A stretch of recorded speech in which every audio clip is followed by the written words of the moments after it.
ತರಕಾರಿ ಸಾಗು ಹೇಗೆ ಮಾಡೋದು ಅಂತ ನೋಡೋಣ ಬನ್ನಿ. ನನ್ನ ಚಾನಲ್ನ ಇನ್ನೂ ಯಾರು ಸಬ್ಸ್ಕ್ರೈಬ್ ಆಗಿಲ್ಲ ಅಂದರೆ ದಯವಿಟ್ಟು ಸಬ್ಸ್ಕ್ರೈಬ್ ಆಗಿ. ನಾನು ಇಲ್ಲಿ ತರಕಾರಿ ತೊಗೊಂಡಿದ್ದೀನಿ, ಸಣ್ಣಕ್ಕೆ ಹೆಚ್ಚಿಟ್ಕೊಂಡಿದ್ದೀನಿ ಎಲ್ಲ. Beans, carrot, ಗೆಡ್ಡೆಕೋಸು. ಬೀನ್ಸ್ ಒಂದು 10ರಿಂದ 12 ತೊಗೊಂಡಿದ್ದೀನಿ, 1 ಕ್ಯಾರೆಟು, 1 ಗೆಡ್ಡೆಕೋಸು, ಮತ್ತು ಇಲ್ಲೊಂದು ಅರ್ಧ ಈರುಳ್ಳಿ ಇಟ್ಕೊಂಡಿದ್ದೀನಿ ಒಗ್ಗರಣೆಗೆ. ಆಮೇಲೆ 1 ಕಪ್ ಬಟಾಣಿ, ಒಣ ಬಟಾಣಿ, ಅದು ನೆನೆಸಿಟ್ಕೊಂಡಿರೋದು ನೈಟೇ. 1 ತೆಂಗಿನಕಾಯಿ, ಒಂದರಲ್ಲಿ ಅರ್ಧ ತೊಗೊಂಡಿದ್ದೀನಿ, ಮತ್ತು ಒಂದು 10 ಹಸಿರು ಮೆಣಸಿನ್ಕಾಯಿ, ಒಂದು ಅರ್ಧ ಈರುಳ್ಳಿ, 1 ಟೊಮೆಟೊ, ಶುಂಠಿ, ಬೆಳ್ಳುಳ್ಳಿ, 1 ಗೆಡ್ಡೆ, ಮತ್ತು 1 ಇಂಚು ಚಕ್ಕೆ, ಒಂದು 5-6 ಲವಂಗ ತೊಗೊಂಡಿದ್ದೀನಿ. ಇದೆಲ್ಲ ರುಬ್ಬಕ್ಕೆ ಇದೆಲ್ಲ ಮಿಕ್ಸಿ ಜಾರ್ಗೆ ಹಾಕಿಟ್ಕೊಳ್ತೀನಿ.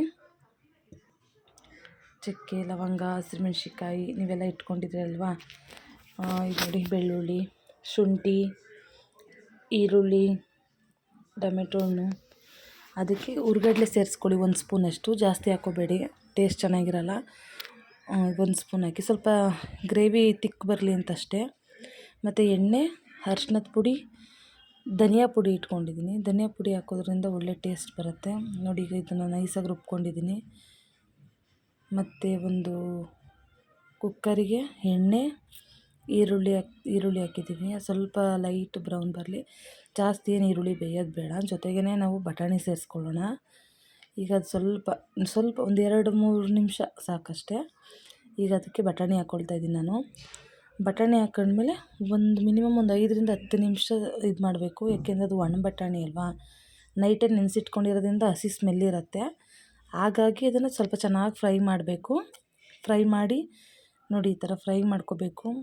ಟೇಸ್ಟ್ ಮಾತ್ರ ತುಂಬ ಚೆನ್ನಾಗಿರುತ್ತೆ. ಈ ಥರ ಒಂದ್ಸಲ ಟ್ರೈ ಮಾಡಿ ನೀವು, ಬೇಗನೆ ಆಗಿಬಿಡುತ್ತೆ. ತರಕಾರಿ ಹೆಚ್ಚೋಕೆ ಒಂದು ಸ್ವಲ್ಪ ಇದಷ್ಟೇ ಕೆಲಸ ತೊಗೊಳುತ್ತೆ, ಇಲ್ಲಾಂದರೆ ಬೇಗ ಆಗುತ್ತೆ ನೋಡಿ. ಈಗ ನಾನು ತರಕಾರಿನೂ ಹಾಕ್ಕೊಂಡಿದ್ದೀನಿ. ತರಕಾರಿ ಎಲ್ಲ ಹಾಕ್ಕೊಂಡಾದ್ಮೇಲೆ ನೀಟಾಗಿ ಈ ಥರ ಮಿಕ್ಸ್ ಮಾಡಾದ್ಮೇಲೆ, ಒಟ್ಟಿನಲ್ಲಿ ನೀವು ಎಣ್ಣೆಯಲ್ಲಿ ಫ್ರೈ ಮಾಡೋದ್ರಿಂದ ತರಕಾರಿ ಎಲ್ಲ ಒಂದು ಅರ್ಧದಷ್ಟು ಬೇಯಬೇಕು. ಬೆಂದರೆ ತುಂಬ ಟೇಸ್ಟ್ ಇರುತ್ತೆ. ಈಗ ತರಕಾರಿ ಎಲ್ಲ ಉಪ್ಪಿಡಿಲಿ ಅಂತ ನಾನು ಸ್ವಲ್ಪ ಉಪ್ಪು ಹಾಕ್ಕೊಂಡಿದ್ದೀನಿ. ಆಲೂಗಡ್ಡೆ ಆಗಲೇ ತೋರಿಸಿರಲಿಲ್ಲ, ಸ್ಕಿಪ್ ಮಾಡ್ಕೊಬಿಟ್ಟಿದ್ದೀನಿ ನೋಡಿ. ಅದನ್ನು ಸೇರಿಸ್ಕೊಳ್ಳಿ. ಆಲೂಗೆಡ್ಡೆ ನಿಮ್ಗೆ ಇಷ್ಟ ಇದ್ದರೆ ಹಾಕ್ಕೊಳ್ಳಿ, ಇಲ್ಲಾಂದರೆ ಬೇಡ. ನಮ್ಗೆ ಆಲೂಗೆಡ್ಡೆ ತುಂಬ ಇಷ್ಟ, ಹಾಗಾಗಿ ಆಲೂಗೆಡ್ಡೆ ಹಾಕ್ಕೊಂಡಿದ್ದೀನಿ.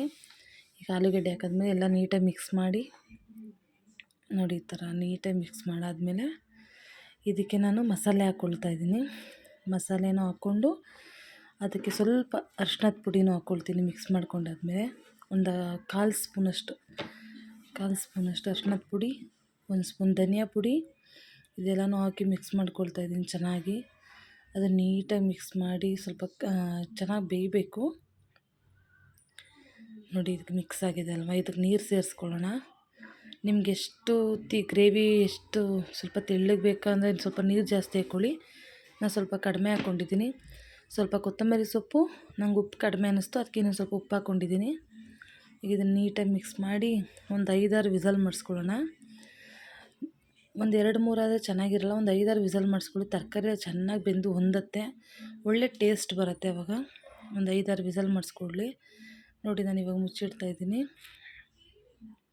ಈಗ ನೋಡಿ ಆಗಿದೆ ನೋಡಿ. ಎಣ್ಣೆ ಎಲ್ಲ ಚೆನ್ನಾಗಿ ಬಿಟ್ಟು ತರಕಾರಿ ಎಲ್ಲ ಎಲ್ಲೂ ತರಕಾರಿ ಕಲಸೋಗಿದೆ ಅಂತ ಏನು ಅನಿಸ್ತಾ ಇಲ್ಲ, ಬೆಂದೋಗಿದೆ ಅಂತ. ತುಂಬ ಚೆನ್ನಾಗಿದೆ ನೋಡಿ. ಈ ಥರ ಸಖತ್ತಾಗಿದೆ ನೋಡಿ. ಈ ಥರ ಟ್ರೈ ಮಾಡಿ, ಈ ಥರ ಒಮ್ಮೆ ಟ್ರೈ ಮಾಡಿ. ನಿಮ್ಗೆ ಇಷ್ಟ ಆಯಿತು ಅಂದರೆ ಲೈಕ್ ಮಾಡಿ, ಕಮೆಂಟ್ ಮಾಡಿ, ಶೇರ್ ಮಾಡಿ. ನಾನು ಇವತ್ತು ಇಡ್ಲಿ ಮಾಡಿ